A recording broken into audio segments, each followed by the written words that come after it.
Welcome back અને આગળ વધીએ માર્કેટની ચર્ચા માટે આપણી સાથે હવે માર્કેટ માસ્ટર્સની અંદર આજે જોડાયા છે મહિન્દ્રા મેન્યુલાઇફ મ્યુચ્યુઅલ ફંડના સીઆઈઓ ઇક્વિટી સીઆઈઓ આપણી સાથે કૃષ્ણા સંઘવી. કૃષ્ણાજી, સ્વાગત છે સીએનબીસી બજારમાં. અને સર, સૌપ્રથમ તો જે રિસેન્ટ આપણે જો 1-2 મહિનાનો આખો માર્કેટનો સિનારીઓ જોઈએ, એક તરફ કોવિડના કેસીસ વધી રહ્યા હતા, બીજી તરફ ગ્લોબલ માર્કેટ નવા હાઈ બનાવી રહ્યા હતા. એના લીધે આપણા માર્કેટ જે છે તે આપણા ડોમેસ્ટિક કારણોને લઈને નીચેની તરફ રહ્યા. પણ હવે જ્યારે આપણે ડોમેસ્ટિક ફ્રન્ટ ઉપરના રિઝન્સને ઇઝ આઉટ કરી રહ્યા છે, ત્યારે આપણે હવે ગ્લોબલ માર્કેટને આઉટ પરફોર્મ કરવા જોઈએ, એની જગ્યાએ આપણે હજુ પણ એને અંડર પરફોર્મ કરી રહ્યા છે. શું ફેક્ટર્સ આપ જોઈ રહ્યા છો આપણા માર્કેટના અંડર પરફોર્મન્સ માટે? નો આઈ થિંક ગ્લોબલ માર્કેટમાં જે ડિરેક્શન છે આપણે અને વર્લ્ડ માર્કેટનું ડિરેક્શન બ્રોડલી સેમ રહે છે, એ આપણે જોયું છે. જે આઉટ પરફોર્મન્સ અંડર પરફોર્મન્સનું કારણ છે કે રિલેટિવ ઇકોનોમી. આપણે જોઈએ કે આજથી 6 મહિના પહેલા કે આજથી ઇવન 3 મહિના પહેલા ફેબ્રુઆરી માર્ચમાં જે સાધારણ એક્સપેક્ટેશન એવી હતી કે Indian economy will grow eight double digit. આપણે અંદાજ 10 થી 12% વચ્ચે અલગ અલગ એજન્સીઝના એસ્ટિમેટ હતા. ક્રેડિટ રેટિંગ એજન્સી ગણીએ કે બ્રોકરેજ હાઉસ ગણીએ કે IMF કે વર્લ્ડ બેંક, બધાના એસ્ટિમેટ હતા કે આપણે 10 થી 12% ગ્રોથ રેટ આવશું. કારણ કે ફેબ્રુઆરીમાં આપણને કોઈને પણ એક કોવિડનો અંદાજ નહોતો કે કોવિડ સેકન્ડ ફેઝ આવી શકે અને આપણે એપ્રિલ મે મહિનામાં રિલેટિવલી લોકડાઉન વાળી સિચ્યુએશનમાંથી પાસ થઈ રહ્યા છે. એટલે રિયલ પ્રોબ્લેમ શું છે અત્યારે કે આપણી જે પોતાની એક્સપેક્ટેશન હતી કે 10 થી 12% જીડીપી ગ્રોથની, એ અત્યારે સાધારણ રીતે નીચે આવી રહી છે અને આપણે 8 થી 10 પર આવી રહ્યા છે.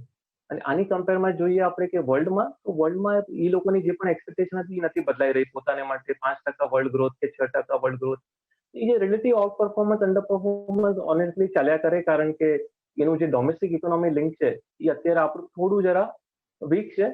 એટલે રિલેટિવલી અંડર પરફોર્મન્સ તમારી વાત સાચી છે, પણ એબ્સોલ્યુટ નંબરમાં જોઈએ તો આપણું માર્કેટ પણ પોઝિટિવ છે. કારણ કે જે વર્લ્ડ માર્કેટનું જે કમ્ફર્ટ છે કે ગ્લોબલ ઇકોનોમી ઇમ્પ્રુવ થઈ રહી છે અને ક્યાંય ને ક્યાંય તો કનેક્શન છે જ.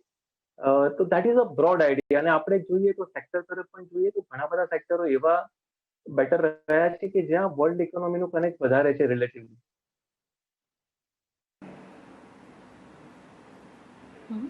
ત્યારે Krishnaji, good morning. Nishant here. અત્યારે ગ્લોબલ સેન્ટિમેન્ટની અત્યારે આપણે ચર્ચા કરી રહ્યા હતા, પણ FISનો જે વ્યૂ જે છે એ મિક્સ જોવા મળી રહ્યો છે. તમે જો અત્યાર સુધીના ટ્રેડમાં લગભગ 10 દિવસના ટ્રેડમાં અગર 6-7 દિવસની વેચવાલી હોય ત્યારે જઈને 1-2 દિવસની ખરીદારી જોવા મળે છે.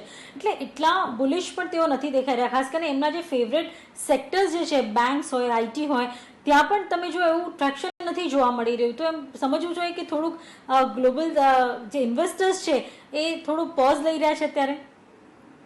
હા, આઈ મીન એ તો ક્લિયરલી દેખાઈ આવે છે. એ પોઝ લઈ રહ્યા છે એટલે જ કદાચ આપણું થોડું અંડર પરફોર્મન્સ દેખાઈ રહ્યું છે. પણ આપણે જોઈએ ને તો એ માત્ર 10 કે 15 દિવસનો એસ્ટિમેટ લેવા કરતા લાસ્ટ 3 મહિના 6 મહિનાનો જે ક્યુમ્યુલેટિવ આપણે ફ્લો જોઈએ એમાં જ આપણે રિયલ પિક્ચર ખબર પડે કે are the FIIs bullish on India, R they bearish. કે નેટ આપણે જોઈએ તો આટલું નેગેટિવ ન્યૂઝ ફ્લો જે પણ આપણે કદાચ જોયો હશે લાસ્ટ 2 મહિનામાં, છતાં પણ આપણે એવું FII આઉટફ્લો પણ નથી જોયા. આપણે જાન્યુઆરીથી મિડ મે કે એઝ ઓફ યસ્ટરડે પણ જોઈએ cumulative we are still positive. અને માત્ર આ મહિનામાં પણ તમે જુઓ તો પણ એવું કે નેગેટિવ નંબર એટલો મોટો નથી કે જે આપણને વરીસમ આવે. એટલે ફ્લોઝ તો શું છે કે ફ્લોઝ ફાઇનલી ફોલોઝ ઇકોનોમી. આપણે એ રીતે બેઝિક પ્રિન્સિપલ શું છે કે જે ઇકોનોમીમાં ગ્રોથ આવશે, જે કંપનીઝમાં કે જે સેક્ટરમાં પ્રોફિટેબિલિટી વધશે, ત્યાં ઇન્વેસ્ટર ઇન્ટરેસ્ટ વધશે. અને ઇન્વેસ્ટર ઇન્ટરેસ્ટ વધવાનું સૌથી મોટું આઉટકમ છે કે ત્યાં ફ્લોઝ વધશે. તો એ time being temporary plus minus આપણે જોયું છે. દર 2 મહિને કે દર 1 મહિને ફ્લોઝ ચેન્જ થાય છે. તો we should not worry so much about daily flows.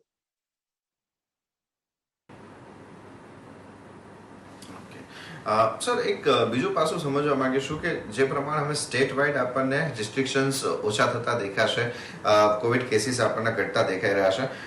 એક મોટું એક્ઝામ્પલ અહીંયા બની રહ્યું છે કે એક્સપેક્ટેશન કે એ છે કન્ઝમ્પશન લેડ આપણે ગ્રોથ ઉપર પાછા આવતા દેખાઈશું. અને માર્કેટ ક્યાંક ને ક્યાંક અત્યારે એ જ જોઈ રહ્યું છે કે આપણે ફરીથી ગ્રોથના એન્જિન ઉપર કેવી રીતના આગળ વધી શકીએ છીએ. તો આ સેગમેન્ટને જોતા આપને કયા એવા સ્ટોક્સ કે કયા એવા સેક્ટર્સ પસંદ આવી રહ્યા છે જે કદાચ હવે અહીંયાથી ધ્યાનમાં રાખવા જોઈએ, ફરીથી એક વખત અનલોકના પ્રોસેસને ધ્યાનમાં રાખતા?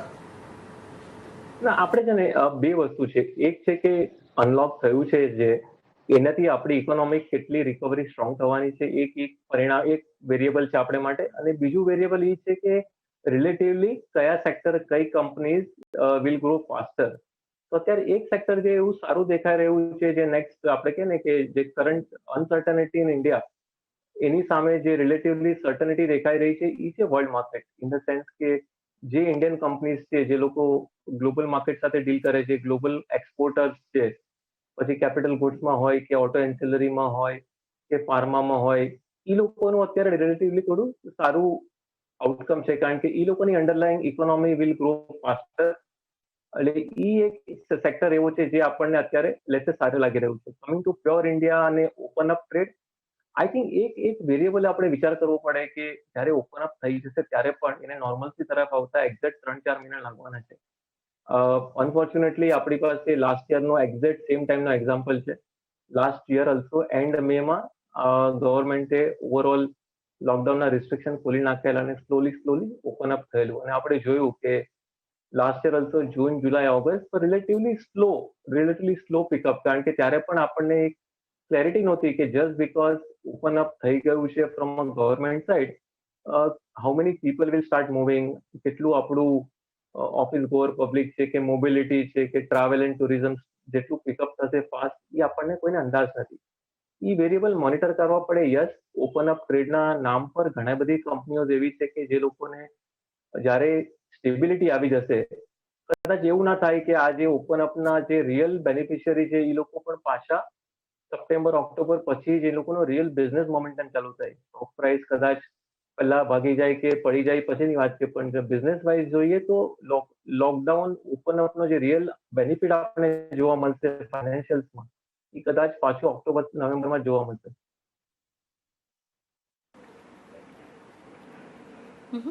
ત્યારે Q4ના પરિણામો તમે જુઓ તો ઘણા સારા છે.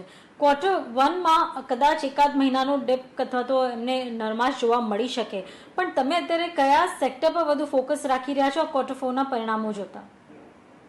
અને Q4ના પરિણામ જોઈને એક સેક્ટર તો જે ક્લિયરલી બહુ જ સારી રીતે બહાર આવ્યું છે Q4 વોઝ એકચ્યુઅલી બેન્કિંગ. કારણ કે બેન્કિંગમાં જે પણ આપણે લાસ્ટ યરની જે પણ એક્સપેક્ટેશન હતી about asset quality problem, A broadly આપણને Q4ના ઓડિટેડ રિઝલ્ટ, સુપ્રીમ કોર્ટનું જજમેન્ટ આવી ગયું કે ભાઈ બધા જ એસેટ ક્વોલિટી તમારે રેકગ્નાઇઝ કરવા પડે. તો એ રીતે બેન્કિંગ સેક્ટર રિયલી સારું લાગી રહ્યું હતું. અનફોર્ચ્યુનેટલી જે COVID-2ની જે વેવ આવી છે, એમાં જે પાછું શું ઇમ્પ્લિકેશન આવી અમે એકચ્યુઅલી મોનિટર કરી રહ્યા છીએ. તો એ એક સાધારણ છે. બાકી એક ફાર્મા સેક્ટર છે જે ક્લિયરલી એક સારું લાગી રહ્યું છે. They are the beneficiary partly from the Covid wave અને partly beneficiary from recovery, as in vaccine છે કે પછી કોવિડની મેડિસિન્સ છે, એ લોકોના પોતાના ગ્લોબલ એક્સપોર્ટ છે. બીજા અમુક સેક્ટર છે જે કેમિકલ છે, જેમાં PLI નો બેનિફિટ આપણને ધીમે ધીમે જોવા મળશે.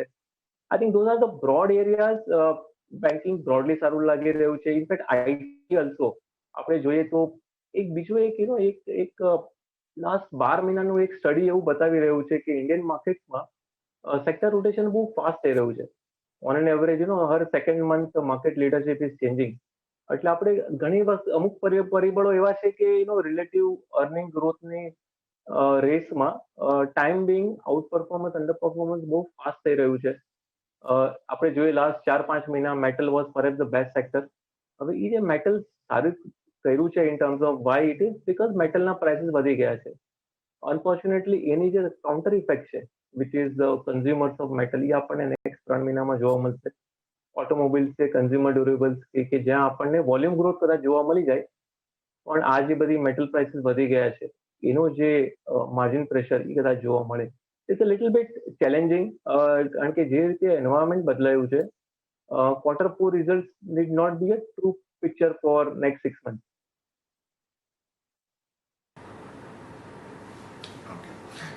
એની સાથે કૃષ્ણજી, જ્યારે Q4ના રિઝલ્ટના આખા એક્શન સાથેની વાત કરી રહ્યા છો, તો એક ફેક્ટર અહીંયા એ સમજવા માંગીશું.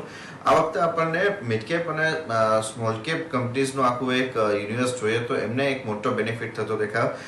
ટુ ધી એક્સટેન્ટ આપણે જોઈએ તો જે લાર્જ કેપ કંપનીઝ છે એને પણ એક સારો એવો ગેઇન આપણે જોયો તો Q4ની અંદર આવતો દેખાયો છે.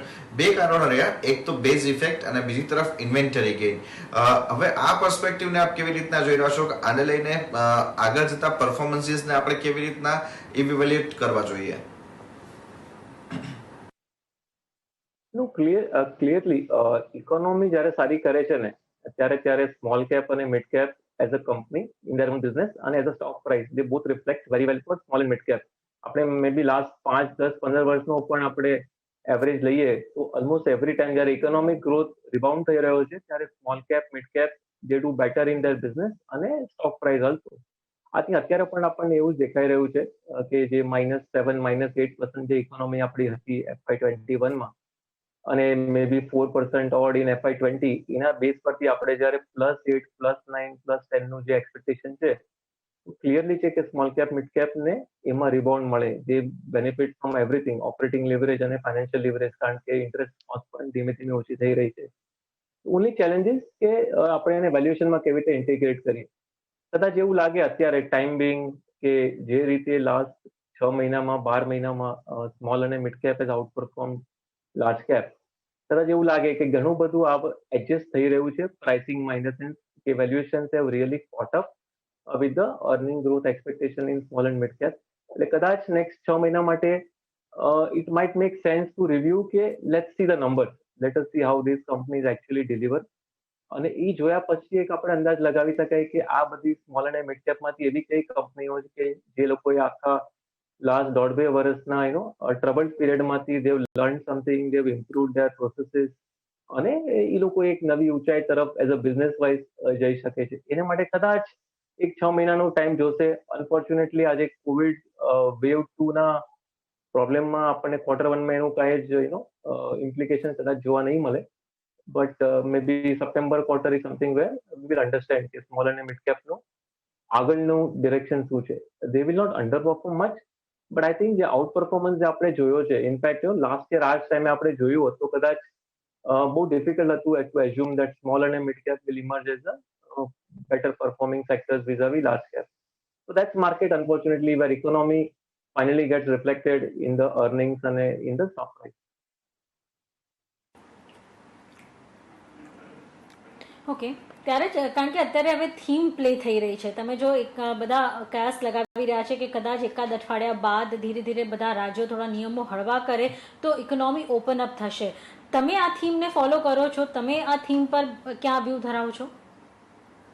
No, clearly, economy open up તો થઈ રહી છે from a policy maker side અને એનો clearly benefit છે. The only problem is કે just because the economy opens up, whether the demand will start coming almost from 15th of June or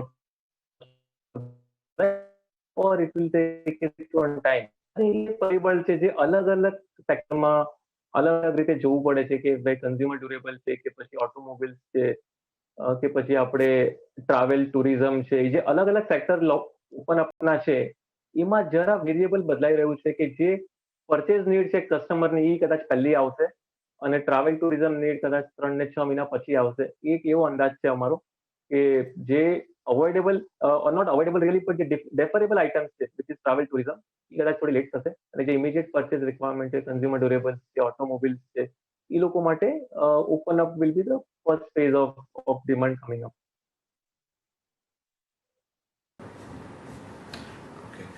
sir એની સાથે એક બીજું પાસું આપની પાસેથી સમજવા માંગીશું. અત્યારે માર્કેટની અંદર આપણે જોઈએ તો આખી એક ફ્લેવર જે છે તે આપણને આઈટી અને ફાર્માના ફ્રન્ટ ઉપરથી શિફ્ટ થઈ ગઈ હતી કોમોડિટી સ્ટોક્સની અંદર અને રિસેન્ટલી આપણે જોઈએ તો જે પ્રમાણે કોમોડિટી સ્ટોક્સના એક્શન આવતા દેખાયા છે, ફરીથી આપણને લાગે છે કે આઈટી અને ફાર્મા આપણને ફ્લેવરમાં આવતું દેખાશે?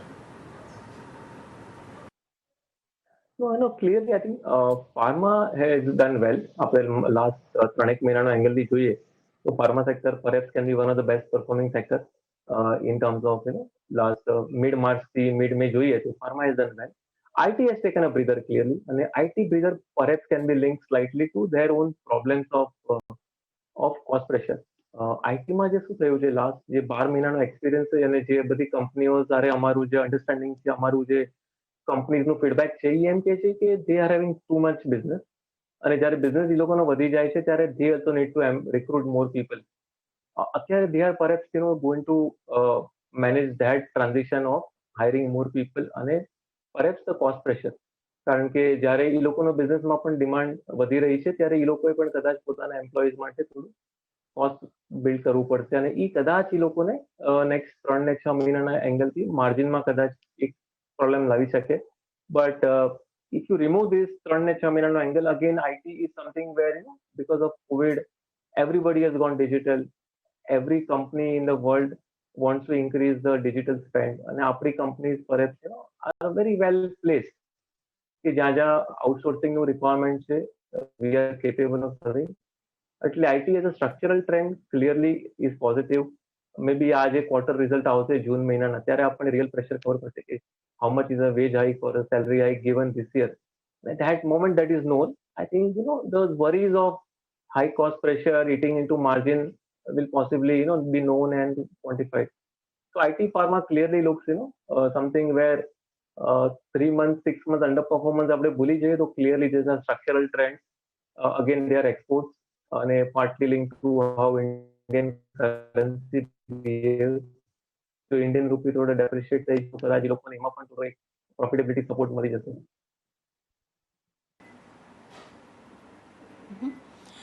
ત્યારે ઓટો તમે જુઓ તો એક ગ્રોથ ડ્રાઈવર છે. તમે ઓટો નંબર્સને જોશો તો એક ભરોસો આવે છે કે ચલો રૂરલમાં હોય કે અર્બનમાં હોય ડિમાન્ડ પિકઅપ થઈ રહી છે, લોકો ખરીદી રહ્યા છે, કારણ કે આપણે જોઈ રહ્યા છે કે કૃષિ ક્ષેત્રે થોડો ઉત્સાહ વધ્યો છે. પણ અત્યારે તમે જુઓ તો ઓટો કમ્પ્લીટલી સાઇડવેઝ છે. તમે આ સેક્ટરને કઈ રીતે બોલવો છો, auto ancillary? No, I think auto and auto ancillary structurally the consumer story in India will not change. આપણું જે પણ 135 crore population છે, even if you look at કે top 25% population needs a automobile, તો પણ absolute size of demand is pretty large. આપણે absolute auto market ની size જે આપણે જે every year વેચી રહ્યા છે, maximum આપણે maybe 35 lakhs four wheeler વેચી રહ્યા છીએ. એટલે size is not a problem. Immediate problem જે આપણે 1-2 મહિનાનો જોઈ રહ્યા છે ક્લિયરલી યસ, આપણે બધાને ખબર છે કે લોકડાઉન છે. લોકડાઉનના લીધે no customer is willing to go and buy from a dealership right now. Maybe ઘણી બધી જગ્યાએ ડીલરશીપ કદાચ બંધ પણ હશે. જે રિસ્ટ્રિક્ટેડ આવર્સ ઓફ ઓપરેશન રાખ્યા છે એમાં ઘણી જગ્યાએ મોર્નિંગમાં 9 થી 11 કે 9 થી 12 હોય, તો ઇટ્સ વેરી ડિફિકલ્ટ આ સિચ્યુએશનમાં ટુ એક્સપેક્ટ કે customers will go and actually buy cars right now. એ ટેમ્પરરી પ્રોબ્લેમ ભૂલી જઈએ. અગેન આઈડિયા સિમ્પલ છે. We are a economy, large economy, maybe fifth, sixth largest, likely to be third, more people to consume everything. એટલે એ રીતે વરી નથી. Yes, આ મહિનામાં in fact આપણે મે મહિનામાં જોઈએ તો કદાચ થોડું પ્રોડક્શન ડીપ પણ આવી શકે છે, કારણ કે ઘણી બધી જગ્યાએ supply chain might be disrupted, but these are all transitionary or temporary in nature. The real thought process is કે yes, we have the right demography અને this demography will require consumption of automobiles, and that's where four-wheeler, two-wheeler, even industrial pickup. આપણે જો તો commercial vehicle is a space which is quite interesting right now. કે જે ગવર્મેન્ટે announce કર્યું છે PLI schemes in last year, and all those plants will be coming up. એ બધા જ પ્લાન્ટ્સ માટે પ્લાન્ટ સેટઅપ, એનું લોજિસ્ટિક્સ સંભાળવાનું, અને એ બધામાં જે કમર્શિયલ વેહિકલની ડિમાન્ડ આવી શકે છે નેક્સ્ટ 12-18 મહિનામાં, with quite meaningful demand in commercial vehicle space also.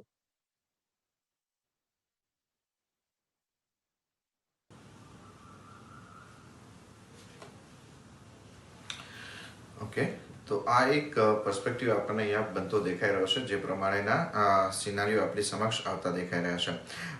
અને સાથે જ અહીંયા આપણે જોઈએ તો એક બીજું પાસું પણ કૃષ્ણાજી આ વાત આપ કરી રહ્યા છો એમાં હું એક જોડવા માંગીશ. એક એ છે કે એગ્રીકલ્ચર જે પ્રમાણેના સેગમેન્ટની આપણે વાત કરી રહ્યા છે, તો આ રૂરલ ગ્રોથ માટેનો પણ આપનો આઉટલુક શું બની રહ્યો છે, એને ધ્યાનમાં રાખતા પણ આપણી જે FMCG કંપનીઝ છે એને પણ રડારમાં રાખવી જોઈએ ઓટો અને ઓટો એન્સિલરીઝની સાથે? યસ, ઇનફેક્ટ આપણે રૂરલ ઇકોનોમી જોઈએ તો last year rural economy was very resilient.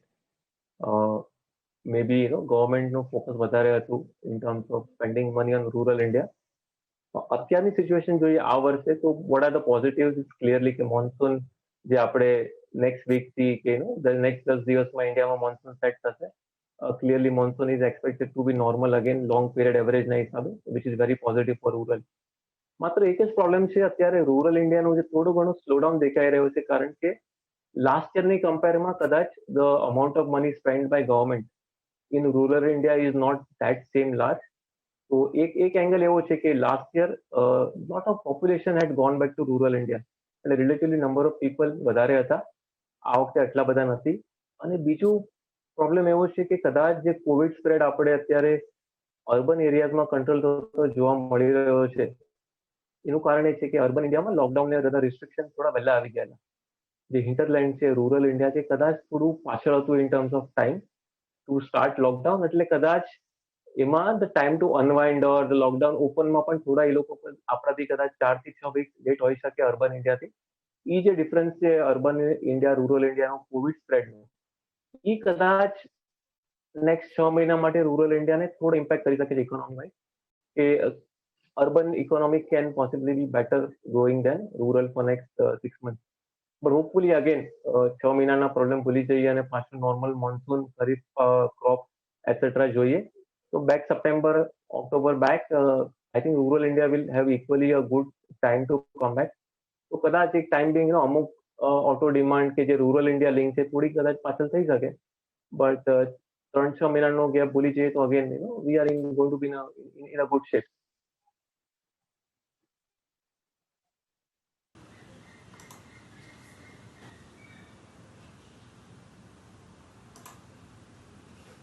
Okay, તો આ પર્સપેક્ટિવ આપણને અહીંયા બનતો દેખાઈ રહ્યો છે. તો એ સાથે જ કૃષ્ણાજી, ઘણો આભાર આપનો સમય ફાળી અમારી સાથે જોડાવા માટે અને આ સમગ્ર ચર્ચા કરવા માટે. તો એ સાથે જ અત્યારે ખાસ રજૂઆતમાં બસ આટલું જ. મને નિશાન આપજો રજા. આગળ અપડેટ માટે આપ જોડાયેલા રહો CNBC બજાર સાથે. નમસ્કાર.